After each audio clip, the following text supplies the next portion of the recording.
De plus normal dès lors que de nous arrêter un instant pour mesurer le chemin parcouru, redonner du tonus à la lutte et préparer les esprits à faire face aux nombreux défis qui nous attendent sur la voie qui mène vers l'état de droit et de démocratie. Cet objectif pour lequel tant de sang et d'encre ont coulé.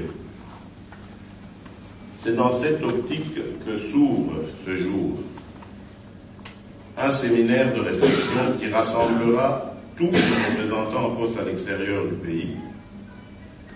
Ce séminaire sera une introspection sans complaisance, qui a pour ambition de dégager des résolutions que nous communiquerons le moment venu à la direction politique afin d'apporter aussi, nous, de l'UDPS à l'extérieur, notre quote-part dans cette dynamique pour la conquête du pouvoir. Nul n'ignore que la situation de la RD Congo est alarmante, conséquence du processus électoral biaisé de 2011, qui fut caractérisé par une fraude massive et scandaleuse ayant permis de remettre en selle un pouvoir pourtant sanctionné par les urnes. Sur le plan sécuritaire, les démons d'hier semblent avoir ressurgi. À l'Est, la guerre qui avait miraculeusement pris fin à la faveur des pressions internationales continue de déverser son lot de victimes. Sur l'ensemble du pays, malgré la hausse du taux de croissance qu'on nous chante à longueur d'articles, etc., l'économie du pays reste enclavée parce que tournée vers les besoins extérieurs. Le social dégringole chaque jour à vue d'œil, aggravé par un pouvoir d'achat qui s'amoindrit au quotidien et au grand désarroi des Congolais qui assistent impuissants à leur mise à mort programmée. D'autant plus que politiquement, un gouvernement de cohésion nationale, mais en réalité de confusion générale, est en gestation pour dilapider ce qui reste du trésor public. Ce sombre tableau dépeint de manière succincte est la triste réalité que vit le Congo aujourd'hui, plus de 10 ans après la signature de l'accord global et inclusif, conclu à Pretoria en décembre 2002, et avec l'implication notable de la communauté internationale qui s'était engagée à nos côtés et avec la ferme intention de nous accompagner dans un processus politique post-conflit dont l'objectif était d'ancrer le pays sur la voie de la démocratie. À ce propos, l'UDPS a toujours déploré le laxisme observé face aux nombreuses entorses portées au prescrit de ce protocole de Pretoria par Joseph Kabila. Pour rappel, ceux-ci, donc les prescrits de ce protocole, exigeaient entre autres comme préalable à l'organisation de tout scrutin le recensement et l'identification de la population. Au lieu de cela, l'enrôlement nous a été brandi comme une solution pour sauver la transition chaotique du 1+4 sous le fallacieux prétexte du manque de moyens. Cela a eu pour conséquence l'éclatement de deux véritables batailles rangées opposant les milices de Bemba et Kabila dans les rues de Kinshasa en août 2006 et en mars 2007, qui ont causé des centaines de victimes innocentes.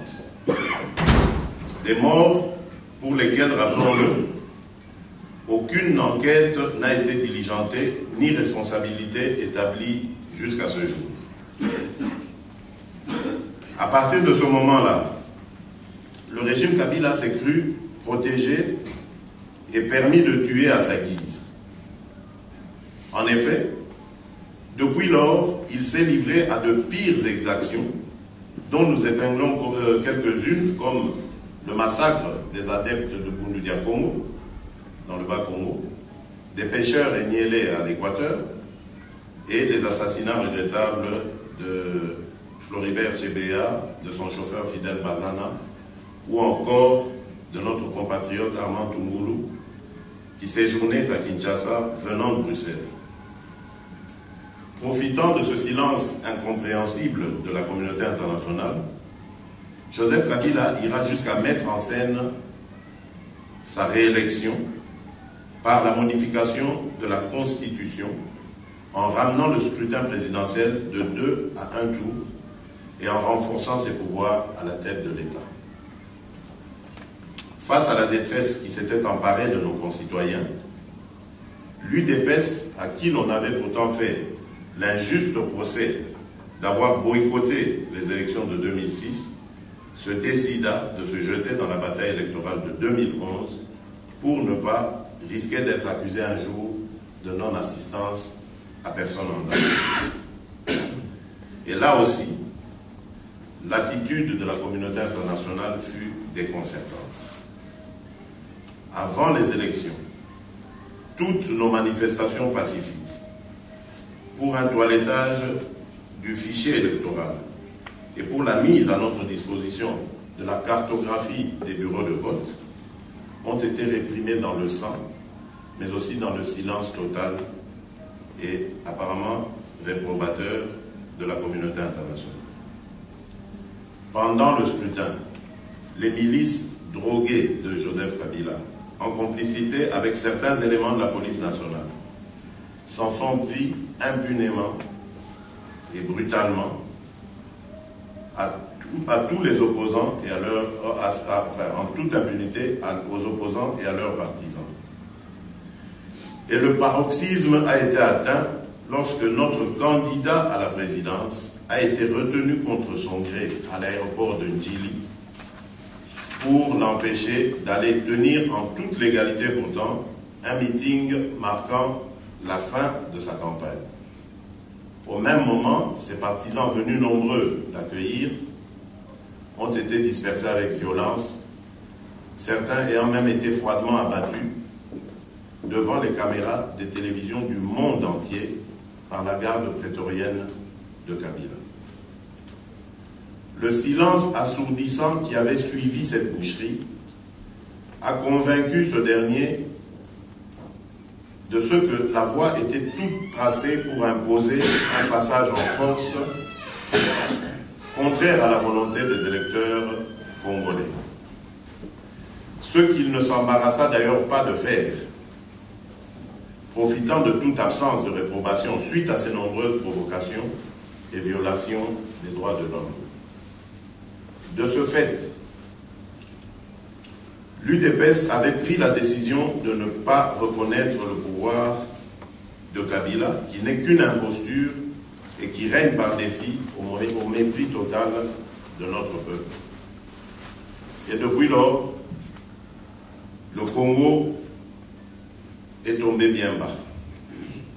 Le Congo va à volo, passant d'une guerre arrangée à un semblant de paix ou d'une amnistie imposée à des concertations obtenues grâce à l'attrait suscité par la promesse de per diem et de Marocains ministériels.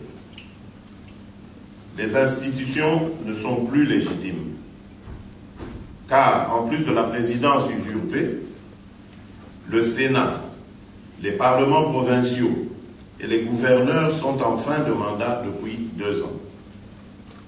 Quant à l'administration territoriale, elle n'a jamais été constitutionnellement établie. Et je ne parle pas de l'Assemblée nationale, qui compte en son sein plus de députés nommés que de députés réellement élus. Devant ce constat déplorable, notre parti a décidé de taper du poing sur la table afin de mettre fin à ce cycle infernal et tragicomique. Nous appelons la communauté internationale à prendre ses responsabilités en respectant ses engagements à ramener notre pays sur de bons rails, car son attentisme a porté préjudice au processus démocratique qui suscitait tant d'espoir au lendemain de sa signature, de la signature de l'accord global et inclusif. Joseph Kabila, qui, sous la pression des événements, hésite à toucher de nouveau à la Constitution pour s'attribuer un autre mandat, va chercher une parade qui misera sur une prolongation illimitée de son règne à la tête du pays, prenant pour prétexte le manque de moyens et l'organisation préalable d'un recensement sur recommandation expresse de sa messe noire, orchestrée par lui-même et appelée concertation. Et l'abbé Malou de triste mémoire est chargé de la réalisation de cette basse besogne. Nous tenons à mettre en garde l'opinion tant nationale qu'internationale sur le danger qui se profile à l'horizon face à la programmation de ce scénario catastrophe, car tous les indicateurs au Congo sont au rouge. En effet, la tension est perceptible et les zones d'instabilité observées aujourd'hui ne se limitent plus qu'aux seules provinces du Nord et du Sud Kivu. Le mécontentement est généralisé et une énième provocation de M. Malou ne ferait que mettre le feu aux poudres. L'accord cadre d'Addis Abeba qui semblait être un bon filon pour amener tout le monde, en tout cas au bon sens, semble avoir pris du plomb dans l'aile. Dans les conditions énumérées ci haut, nous ne voyons pas comment le processus démocratique pourrait se dérouler de manière apaisée. La sonnette d'alarme ayant été tirée, l'UDPS prendra ses responsabilités en menant à travers le monde une campagne diplomatique d'explication et de sensibilisation pour éviter à notre peuple de vivre à nouveau les scènes d'horreur devenues coutumières, malheureusement, suite à la situation explosive qui menace la paix et la stabilité à la fois au Congo et dans la région. Sur le plan national, nous réarmerons le moral de nos troupes et nous les engagerons dans une lutte au finish contre ce pouvoir de l'imposture, car il en va de l'intérêt supérieur de la nation. Voilà, mesdames et messieurs. Ici, je dirais messieurs, puisqu'il y a des journalistes hommes ici. Nous vous remercions pour l'attention que vous avez voulu nous accorder et nous nous mettons à votre disposition pour d'éventuelles questions. Voilà, je vous remercie.